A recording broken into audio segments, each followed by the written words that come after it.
সপ্তমবারের জন্য রেকর্ড করে 23শে জুলাই সংসদে কেন্দ্রীয় বাজেট পেশ করলেন অর্থমন্ত্রী নির্মলা সীতারামন।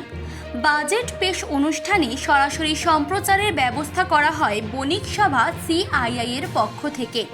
কলকাতার তাজ বেঙ্গল হোটেলে আয়োজিত এই অনুষ্ঠানে বাজেট পর্যালোচনার জন্য বিভিন্ন সময়ে উপস্থিত থাকেন বণিক সভার সাথে যুক্ত বিশিষ্টজনেরা। স্বাধীন ভারতে প্রথম অর্থমন্ত্রী হিসেবে লাগাতার সপ্তমবারের জন্য বাজেট পেশ করেছেন নির্মলা। এই বাজেটে বদল হলো আয়কর স্ল্যাবে কলম স্ট্যান্ডার্ড ডিডাকশন, তবে বাড়ল এলটিসিজি ট্যাক্স। এই দিনের অনুষ্ঠানে বিভিন্ন দিক থেকে এবারের বাজেটের বিশ্লেষণ করেন সিআইআই এর প্রাক্তন chairman Vijay Dewan, chairman Sucharita Basu, Sumit Goyal, co chairman Rishi Jain, Sushil Mehta, Sudipta Mukherjee, Rupak বড়ুয়ার মতো বিশিষ্ট শিল্পপতিরা।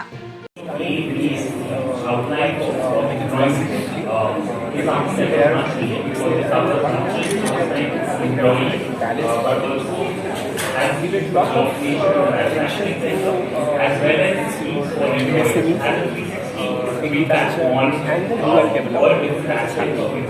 Little bit of detail also is your study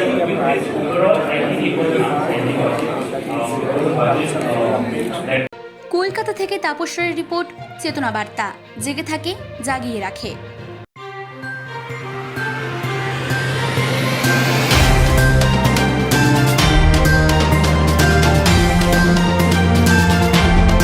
চেতনা বার্তা, জেগে থাকে জাগিয়ে রাখে।